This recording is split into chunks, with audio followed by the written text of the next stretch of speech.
right, thank you so much for staying with Daybreak. Let's keep your views coming at Trevor Mbija at Citizen TV Kenya. Use the hashtag Daybreak. It's State of the Nation. We're talking about matters, politics, and everything in between. Let me introduce my guest one more time. Dr. Alfred Mutua is here, Governor for Machakos. Dr. Kimani Wamatangi, Senator for Kiambu, is also here with us. Dr. Boni Halwale, former Kakamega for Senator, is also here with us. Honorable Gladys Wanga, Homa Bay Women Representative, is also in studio. Thank you so much for making time. Let's start off with the dailies. We see front page of the Daily Nation, murder of a champ, an unfortunate situation. And then the Standard is how a child killer strolled out of police cells. And I'll start with you, Governor, to give you a chance also to send out your condolences. And what is really going on? Are we seeing a bit of laxity in the service? Thank you very much, Trevor. I want to first of all say jumbo to our viewers and our listeners from all over the world, and say that it is very important for all of us to remember that we are not here because of our own right, but because God has agreed for us or has chosen for us to be alive today. There's a guy called Red Skelton who said that when he woke up in the morning, opened one eye, and did not smell flowers, he did not smell flowers or hear people singing, then he knew he was okay, that he was still around. I want first to send my condolences to the family of our athlete Agnes Jebet Tirop. It's quite unfortunate that we have been robbed of such an astute athlete who just broke the 10,000 world record just the other day. We don't know. When you read the papers, you hear of a confession by the husband and others, but we hope that we'll find out what exactly happened. But it is sad, and it is good that I think it is important that when people have issues in relationships or other matters, that you find amicable ways of working and talking together. Violence has no place in this world. We've had enough blood that has been shed to last us a lifetime. So I'd like to send my condolences. It is quite shocking to hear about the self-confessed killer who basically seemed to have walked out of jail, not being in the holding cell.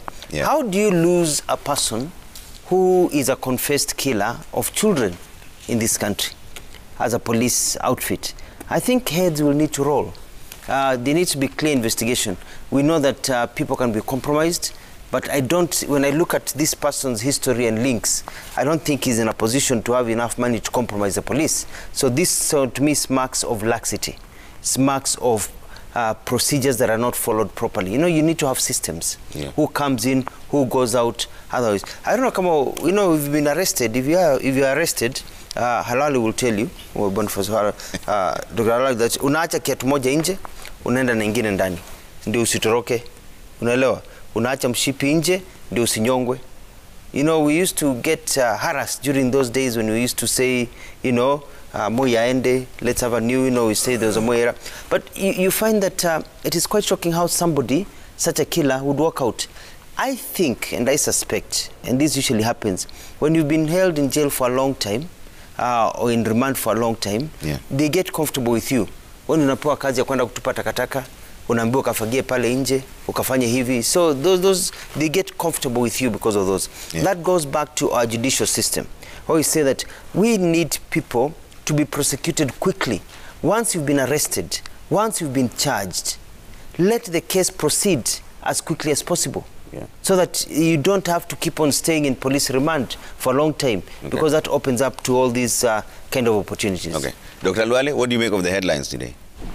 Not much. The biggest comment which I would have made has been partly spoken to by Dr. Mutua. I think we must insist that the Inspector General, Mr. Mutiambai, should resign before 1 today. Because how can a serial murderer who murdered 13 children at a police station which has got properly manned by a police officer just walk out? No window broken, no door broken. As a person who has been serially arrested and locked up in police cells, I know that you cannot run away from a police station. You have to be aided to come out. In fact, there is a regular roll call. They can come at midnight, they wake you up, roll call. Early in the morning, roll call. In the evening, before you're given a buffalo, roll call.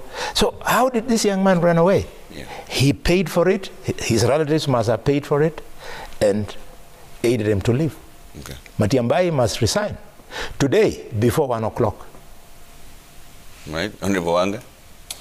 Yeah, thank you, and good morning to our viewers wherever they are. First of all, let me send my deepest condolences to the family of Agnes Chebet, and say that it's very, very sad what's happening. And Trevor, this is not the first time we are seeing this kind of murder, and especially the suspicion that this is within, out of conflict within the family. Yeah.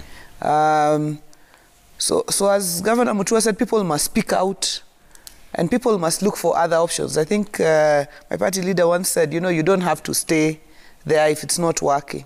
People don't have to stay and kill each other. Let's talk about it. But again,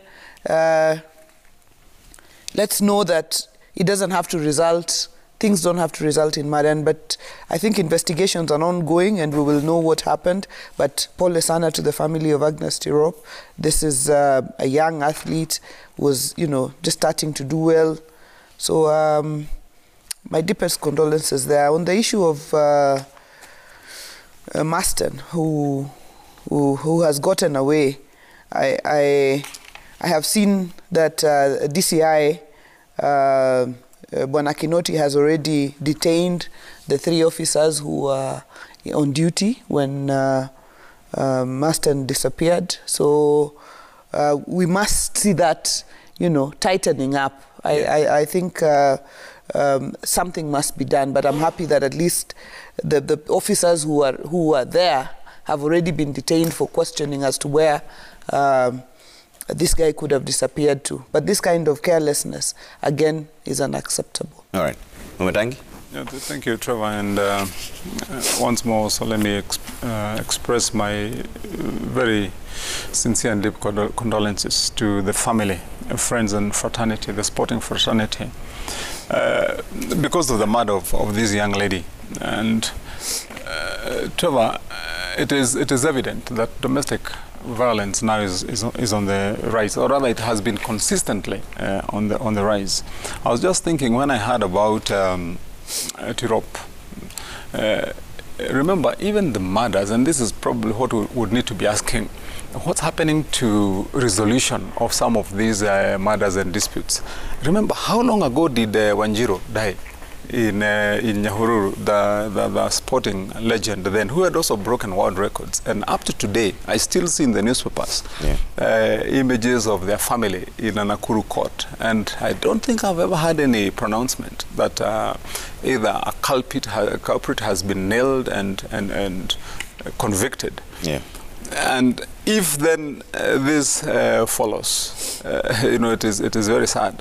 I also would want to probably propose, Trevor, that I think management of our athletes needs to take a different turn. I remember the other day we were seeing a very sad image that was also aired by yourselves of one of the top athletes whom you are showing in a very destitute condition somewhere in Western Kenya, and you'd want to be asking yourself, is somebody taking care of the welfare of our athletes, and wanting to find out probably, because although we relate this to domestic violence, you may want to find out, is there an angle to probably the kind of earnings they earn? Would there be an angle to probably the exposure and the envy sometimes you would think would come either from community, from the people around them? We would need to take a better look at that. But in the overall, I just want to say it's a very sad day. And as you know, Trevor, I'm a runner myself. So when I lose one of my colleagues in the team, I take it to my heart. Okay. Lastly is on the escape of this young man. I also wonder, is it right?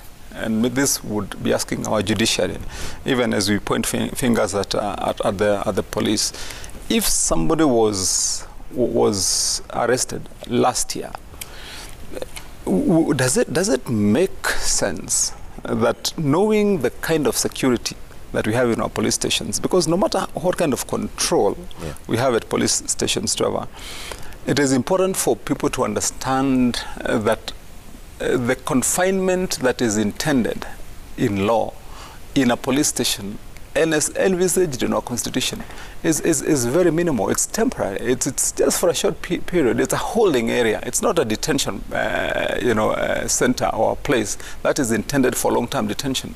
If you look at the distance between a police cell and the entrance and exit, it's 5 meters or 10 meters. There are literally some police stations where you can jump through the window and you're on the road. Yeah. So I would be wanting to question the wisdom even of a judge. Once you've seen that you have a case, for example, that's going to extend and you have been giving rulings or decisions that say, go detain the man again, go detain him again, is it fair that you'd also be expecting that the police would keep their eye on that man for 2 years continuously within the circumstances? And if you look at the turnover of people held in a police station, you bring vagabonds, you bring people who have been arrested at night because they were drunk, people who defied the curfew in hundreds every day, in, out, caught this morning. I think would need to be looking at that.